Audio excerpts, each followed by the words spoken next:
अस्सलाम वालेकुम and a very warm welcome to my YouTube channel. मैं हूं अनीका नसार और आज नवाज शरीफ साहब ने एक बार फिर तुंदो तेज किस्म की तकरीर की है। 2 साल की खामोशी। नवाज शरीफ साहब लंदन गए, लंदन जाकर कुछ नहीं बोला, खामोश रहे। मरियम नवाज साहिबा का ट्विटर सुनसान वीरान नजर आया। बड़े अरसे तक इतनी तवील खामोशी के बाद जो कमबैक हुआ पीएमएलएन का, वो ऐसा हुआ कि फिर सबके रोंगटे खड़े हो गए। नवाज शरीफ साहब ने सबसे पहली अपनी जारहाना तकरीर ऑल पार्टीज कॉन्फ्रेंस में की। उस ऑल पार्टीज कॉन्फ्रेंस की तकरीर के बाद बहुत सारे पेंडोराज बॉक्स खुले और आज उनकी तीसरी जारहाना तकरीर थी जो कि उन्होंने अपनी जमात की सेंट्रल वर्किंग कमेटी से की। तमाम चैनल्स ने उसको ऑन एयर किया, तमाम चैनल्स पे वो चली और बात वही थी जो उन्होंने ऑल पार्टीज कॉन्फ्रेंस में कही। लेकिन इसके पहलू कुछ और निकल रहे हैं। वो क्या पहलू हैं, क्या पसे पुष्ट चीज़ें हैं, वो तमाम की तमाम मैं आपको इस वीडियो में आज बताऊंगी। लेकिन इससे पहले कि हम उन पसे पुष्ट चीज़ों की तरफ चलें, कुछ चीदा नुकात हैं जो कि आपके सामने रखना चाहती हूँ। नवाज शरीफ साहब डायरेक्टली इस्टेब्लिशमेंट को पिन पॉइंट करके कह रहे हैं कि आपका कसूर है कि मुल्क की मईशत आज इस मकाम पर है। नवाज शरीफ साहब डायरेक्टली ये कह रहे हैं कि इमरान खान एक नाअहल, नाकाबिल और साथ ही साथ सिलेक्टेड शख्सियत हैं। वो सवाल पूछते हैं DGISI जनरल फैज़ का नाम लेकर, जो कि एक अलार्मिंग सिचुएशन है। वो डायरेक्टली सवाल करते हैं आसिम सलीम बाजवा साहब के असासों के हवाले से, जिनके बारे में उन्होंने एक्सप्लेनेशन दी और उनसे फर्दर एक्सप्लेनेशन कॉल की जानी चाहिए या की जा सकती है। नवाज शरीफ साहब डायरेक्टली फौज के सियासत में मुलव्विस होने की बातें करते हैं। आज की उन्होंने तकरीर में क्या कहा, जरा वो सुने, उसके बाद फिर वीडियो को आगे बढ़ाते हैं। ये तो एक सिलेक्टेड वजीर आजम है, ला के बिठा दिया आपने, इस मुल्क में मुसल्लत कर दिया आपने, हमारे सरों पे मुसल्लत कर दिया है। ये सौगात जो लेकर आए हैं वो बताएं हमें, ये सौगात किस खुशी में आपने इस कौम पे मुसल्लत की है, वो बताएं हमें कि उन्होंने ये सब काम क्यों किया है, क्यों इलेक्शन चोरी किया, क्यों पाकिस्तान के अवाम का मैंडेट चोरी किया। ये बातें एक न एक दिन मंजर पे आनी थी। मैं नहीं चाहता था कि मैं अपना जो है वो इस मामले में मैं अपने जो है वो जज्बात को उन पे कंट्रोल मेरा जो है वो ख़त्म हो जाए, लेकिन पाकिस्तान के मौजूदा हालात को देखकर मैं अब खामोश नहीं रह सकता, मैं चुप नहीं रह सकता और मुझे कोई चुप कराने की कोशिश भी ना करे। तो तकरीर तो आपने सुनी। इसके बाद ये जो शिकवा था, इसके बाद जवाब शिकवा भी हुकूमत की तरफ से आना शुरू हो गया। शिबली फराज, फयाजुल हसन चौहान, बहुत सारे और PTI के रहनुमा ये अपनी तरफ से उनको जवाब देना शुरू हो गए। लेकिन मसला यहाँ जवाब देने का नहीं है। जवाब तो नवाज शरीफ को चाहिए नहीं, क्योंकि जो उनका जहन है वो सेट हो चुका है और उससे वो तब्दील होने वाले नहीं है। उनको लगता है कि फौज का कसूर है तो वो वही सोचेंगे। अब इस कसूर या इस जो जुर्म आयद कर देना, किसी के ऊपर इल्ज़ाम आयद कर देना, इसके पीछे कहानी क्या है वो भी मैं आज आपको बताऊंगी। लेकिन नवाज शरीफ साहब पिछले 2 साल खामोश रहे। ये खामोशी एक बड़ी सस्पिशियस किस्म की, पुरतजस्सुस किस्म की खामोशी थी और ये खामोशी जो है इसकी वजह से बड़ी कयास आराइयाँ भी हुई। और वो कयास आराइयों में ये था कि नवाज शरीफ साहब को जो मुल्क से बाहर भेजने की बात हुई वो इसलिए हुई कि कुछ हमारे बैनुल अक़वामी दोस्त थे, उन्होंने नवाज शरीफ साहब को बाहर भेजने के लिए रिक्वेस्ट की। वो रिक्वेस्ट की और पाकिस्तान ने उस रिक्वेस्ट को ऑनर किया। नवाज शरीफ साहब को बाहर भेज दिया गया और कहा यह गया कि इसकी कीमत यह है कि आपने खामोश रहना है पाकिस्तान की सियासत में। अब ये वो बातें हैं जो हमारे कुछ सोर्सेस बताते हैं। लेकिन नवाज शरीफ साहब 2 साल तक तो खामोश रहे। 2 साल की खामोशी के बाद उनसे मामलात बर्दाश्त नहीं हुए। बाहर जाने के चंद महीने के बाद ही उन्होंने बोलना शुरू कर दिया। मरियम नवाज कुछ अरसे तक तो खामोश रही, लेकिन उसके बाद उनका ट्विटर भी एक्टिव हो गया। और अगली बात ये कि नवाज शरीफ साहब ने भी ट्विटर ज्वाइन कर लिया कि चलो अगर हमें टीवी पे नहीं भी दिखाया जाएगा तो हम एटलीस्ट सोशल मीडिया के ज़रिए तो अपने अवाम से कांटेक्ट में रह लेंगे। लेकिन जब बात करते हैं टीवी की तो हमें जो वफाकी वज़रा हैं और सूबाई वज़रा हैं वो दीवारों में टकरे तो मारते हुए दिखाई देते हैं, वो ये बात तो करते हुए दिखाई देते हैं कि देखें जी ये बात गलत की नवाज शरीफ साहब ने, वो बात गलत की, उनको ये नहीं कहना चाहिए, उन्होंने माजी में ये किया, उन्होंने मुस्तकबिल में ये करना है। वो ये क्यों नहीं करते कि नवाज शरीफ एक कॉन्विक्ट हैं, मुल्क से बाहर बैठे हुए हैं, मुल्क के अंदर बात कर रहे हैं और फौज के खिलाफ अवाम को भड़काने की कोशिश कर रहे हैं, वो ये क्यों नहीं करते कि एक कॉन्विक्ट की जो टेलीवाइज की जाती है तकरीर वो काटते? इसलिए क्योंकि मीडिया चैनल्स के अंदर तो एक कंपटीशन है, एक दिखाएगा दूसरा दिखाएगा तो तीसरे को ऑटोमेटिकली दिखाना पड़ेगा क्योंकि कमर्शियल इंटरेस्ट आ जाते हैं।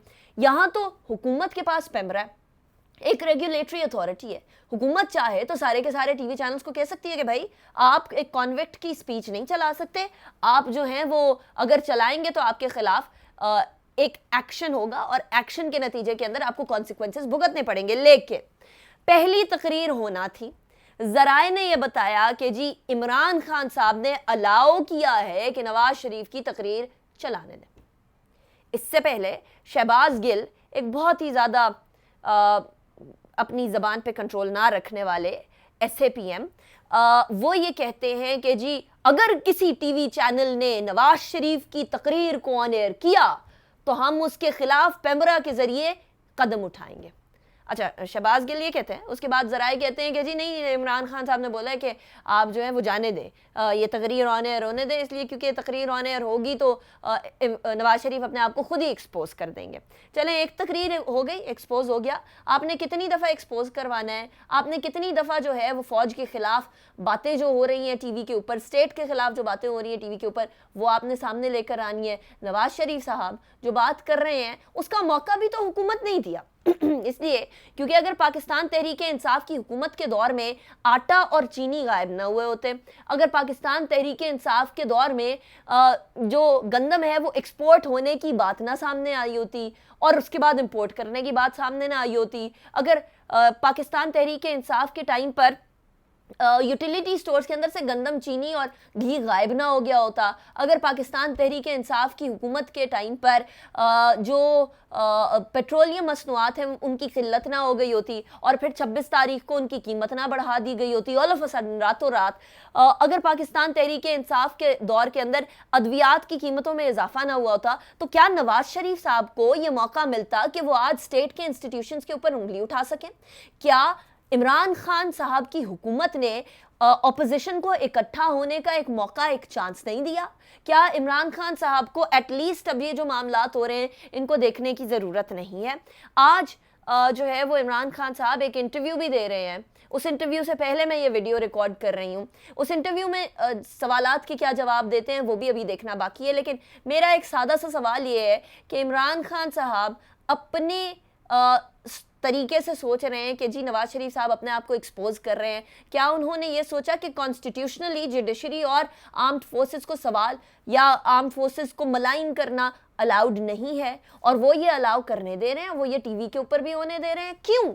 ऐसी क्या बात है, क्या मजबूरियां हैं कि ये तमाम बातें करते हुए भी नवाज शरीफ साहब बड़े आराम से ये बातें कर रहे हैं? इससे पहले जब अल्ताफ हुसैन ने MQM के जो फाउंडर था उसने लंदन से पाकिस्तान के स्टेट को ललकारा और पाकिस्तान के स्टेट को मलाइन किया, और जब वो किया तो तब से लेकर अब तक अल्ताफ हुसैन की एक तकरीर भी टीवी के ऊपर टेलीवाइज नहीं हुई है। और अब जब ये मौका PMLN के हवाले से आ रहा है तो क्या PTI कुछ करेगी या नहीं? दूसरी तरफ दूसरा पहलू भी मैं आपके सामने रख देती हूँ। दूसरा पहलू ये है कि नवाज शरीफ साहब बेसिकली, और मरियम नवाज साहिबा ने इसके हवाले से ट्वीट भी किया, वो मरियम साहिबा कहती हैं कि जी नवाज शरीफ साहब कौम के और मिट्टी के बेटे हैं, वो जो सिपाही और वो जो शख्स सरहद की हिफाजत कर रहा है उसकी बहुत इज्जत और ताज़ीम करते हैं, लेकिन जो लोग पॉलिटिक्स में हिस्सा लेते हैं उसकी बिल्कुल इज्जत नहीं करते। बात आइडियली और बात जो है वो अगर सिर्फ और सिर्फ इस हद तक रहे तो बिल्कुल ठीक है कि कॉन्स्टिट्यूशन से बाहर तो कोई इदारा नहीं जा सकता, कॉन्स्टिट्यूशन मुकद्दम है। अनटिल और अनलेस कोई कॉन्स्टिट्यूशनल अमेंडमेंट ना की जाए, कॉन्स्टिट्यूशन इज सुप्रीम।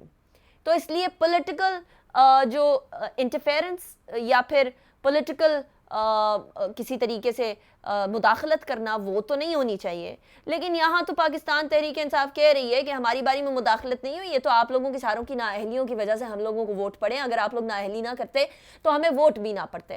تو یہ بھی ایک کنٹروورشل معاملہ ہے کہ کیا کوئی پولیٹیکل انٹرفیرنس ہوئی بھی یا نہیں ہوئی, کیا جو ہے وہ جو سوالات اٹھاتی ہے اپوزیشن وہ ہوئے بھی یا نہیں ہوئے, اور اگر ہوئے تو پھر سندھ کے اندر بھی پی ٹی آئی کو ہونا چاہیے تھا, سندھ میں پاکستان پیپلز پارٹی کیسے جیت گئی. تو یہ وہ سارے سوالات ہیں جو کہ جنرلی اٹھتے ہیں. لیکن یہاں ایک اور سوال ہے, وہ یہ ہے کہ نواز شریف صاحب ان 2 سالوں میں خاموش کیوں رہے. میرے ذرائع کے مطابق نواز شریف صاحب, ان کی صاحبزادی مختلف لیڈران کے ذریعے بیک ڈور ڈپلومیسی کرتے رہے ہیں. وہ کسی قسم کا این آر او بھی ڈھونڈتے رہے ہیں.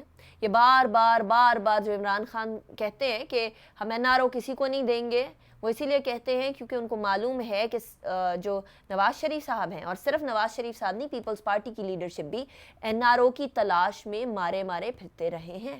بیک ڈور ڈپلومیسی بھی ہوتی رہی ہے, اور بیک ڈور ڈپلومیسی اس لیے ہوتی رہی ہے تاکہ کسی طریقے سے کوئی ریلیف مل سکے, سیاست میں ایک دفعہ پھر راستے کھل سکے. لیکن وہ بیک ڈور ڈپلومیسی کامیاب نہیں رہی. اس کے اندر بہت سارے باہر کے ممالک کو بھی شامل کیا گیا اور کسی طریقے سے پریشر ایگزرٹ کرنے کی کوشش کی گئی. 1999 کے اندر جب یہ معاملات ہوئے تھے تو اس کے بعد نواز شریف صاحب نے کچھ سالوں بعد بیک ڈور ڈپلومیسی سٹارٹ کی, اور مشرف صاحب ایک این آر او دینے پر تیار ہو گئے. یہ جو این آر او تھا یہ پھر مشرف صاحب کے لیے گلے کا توق بن گیا, اور اس کے بعد آج تک وہ ٹریزن کا مقدمہ بھگت رہے ہیں. تو کیا اس بار بھی وہی غلطی ہوتی کہ این آر او دیا جاتا؟ وہ کہتے ہیں کہ دودھ کا جھلا چاچ بھی پھونک پھونک کر پیتا ہے, اور شاید یہی ہو رہا ہے کہ حکومت این آر او نہیں دینا چاہ رہی. اس کے ساتھ ساتھ نواز شریف صاحب اب جو ہیں, جب تمام چیزیں فیل ہوتی ہوئی نظر آئیں, جو ڈیمانڈڈ یا جو ایکسپیکٹڈ ریزلٹس تھے وہ نہیں ملے, اس کے بعد اب پی ایم ایل این اضطراب کا شکار ہے. اور یہ ریالٹی ہے کہ پاکستان کے اندر ابھی بھی پی ایم ایل این کے بہت سارے فالوورز ہیں, ایک بڑی ووٹ بیس ہے اور ووٹ بینک ہے جو کہ پی ایم ایل این کا ہے, نواز شریف صاحب کے نام کا ہے. وہ کسی اور کو نہیں دیکھتا, وہ نواز شریف صاحب کو دیکھتا ہے. تو ان کو جو ریٹیلیشن ہے, سینگ گڑانے کی جو سیاست ہے, وہی ایک آخری راستے کے طور پر نظر آئی. اور اگر انہیں کوئی اور راستہ مل جاتا تو شاید وہ اس راستے پر آتے بھی نہ. ایک اور خبر ہے شہباز شریف صاحب کے حوالے سے, اور شہباز شریف صاحب کے حوالے سے یہ خبر ہے کہ شہباز شریف کا جیل جانا پی ایم ایل این کی لیڈرشپ کو برا نہیں لگا. شہباز شریف صاحب کا جیل جانا بلکہ بہت سارے پی ایم ایل این کے حلقوں میں اچھا تصور ہوا ہے. کچھ جگہ پر یہ احساسات بھی پائے جاتے ہیں کہ جو 2 سال ہیں وہ میاں صاحب نے اس لیے خاموشی اختیار کی رکھی کہ دیکھتے ہیں کہ شہباز شریف صاحب کیا کرتے ہیں, دیکھتے ہیں کہ کیا وہ کوئی راستہ نکالتے ہیں یا نہیں نکالتے. لیکن جب کچھ بھی ہوتا ہوا نظر نہیں آیا, بلکہ پی ایم ایل این آہستہ آہستہ بالکل تاریکی کے اندر جاتی ہوئی نظر آئی, تو پھر نواز شریف صاحب نے بولا کہ بس اب بہت ہو گئی. اور کیونکہ کوئی راستہ بھی نہیں نکل رہا, شہباز شریف صاحب پاکستان مسلم لیگ نون کو لیڈ بھی نہیں کرنے کی کوشش کر رہے towards a politics that is very very harsh, تو پھر مجھے ہی یہ کام کرنا پڑے گا. شہباز شریف صاحب ہمیشہ سے مفاہمت کی سیاست پہ یقین رکھتے ہیں, اور نواز شریف صاحب ہمیشہ سے تصادم کی سیاست پہ بلیو کرتے ہیں. ایک نیول چیف کو گھر بھیجنا, ایک آرمی چیف کو گھر بھیجنا, پھر مشرف کے طیارے کو لینڈ نہ کرنے دینا, اور اس کے بعد پھر راحیل شریف صاحب کے زمانے میں ڈان لیکس کا سامنے آنا, اور اس کے بعد اب جو ہے وہ باجوہ صاحب سے بھی نہ بننا. یہ تمام کے تمام وہ چیزیں ہیں جو کہ اس طرف اشارہ کرتی ہیں کہ ایک پیٹرن ہے. نواز شریف صاحب کی کبھی بھی فوج سے نہیں بنی ہے. اور اس کے ساتھ بہت سارے لوگ ایک اور چیز کو کنیکٹ کرتے ہیں, ان کے بھارت سے تعلقات. نریندر مودی ان کے گھر آتا ہے, پرائم منسٹر ہاؤس نہیں آتا. جندال, اجیت دووال کے ساتھ جو ہے وہ ملنا ملانا نواز شریف صاحب کا ہوتا ہے. لیکن اس کا کاؤنٹر یہ ہے کہ ایک پرائم منسٹر کو کسی بھی قسم کی ڈپلومیسی کرنا پڑے وہ کرتا ہے. اس لیے میں غداری کے سرٹیفکیٹس دینے پر بالکل بلیو نہیں کرتی. میں بالکل اس بات پر یقین نہیں کرتی کہ کسی کی حب الوطنی کو آپ ڈاؤٹ کر کے دیکھیں. لیکن شہباز شریف صاحب کا جو راستے سے نکلنا ہے وہ اس لیے بھی لائک کیا جاتا ہے بیکاز مریم نواز بہت عرصے سے پش کر رہی ہیں کہ جو سیاست ہے اسے ہمیں تھوڑا سا تند و تیز، جارحانہ اور تیز بنانا پڑے گا، لیکن شہباز شریف صاحب ہمیشہ مائلڈ سیاست کی طرف ان کو راغب کرنے کی کوشش کرتے رہے، مریم نواز کے کہے ہوئے راستے پر نہیں چلتے رہے، مریم نواز کو سمجھاتے رہے ایک چچا کی حیثیت سے بھی اور ایک سینئر پولیٹیشن کی حیثیت سے بھی کہ اس والی ڈگر پر نہ چلیں، یہ ڈگر جو ہے وہ پاکستان کے اسٹیٹ کے لیے گڑبڑ کریٹ کرے گی۔ لیکن مریم نواز صاحبہ کا ماننا یہ ہے کہ اگر کچھ صحیح کرنا ہے تو جارحانہ سیاست سے ہی کیا جانا چاہیے، اس لیے میرے ذرائع کے مطابق شہباز شریف صاحب کا راستے سے نکل جانا اور سلاخوں کے پیچھے چلے جانا بھی پی ایم ایل این کے اندر ایک ریلیف کے طور پہ دیکھا جا رہا ہے۔ اس کے ساتھ ساتھ ہی عمران خان صاحب ابھی کے جو اس کے بعد جو میں ریکارڈنگ کر رہی ہوں اس کے بعد جو انٹرویو ہوگا اس میں کیا کہتے ہیں اس کے حوالے سے بھی میں آپ کو اپڈیٹ دوں گی۔ سی یو، اللہ حافظ۔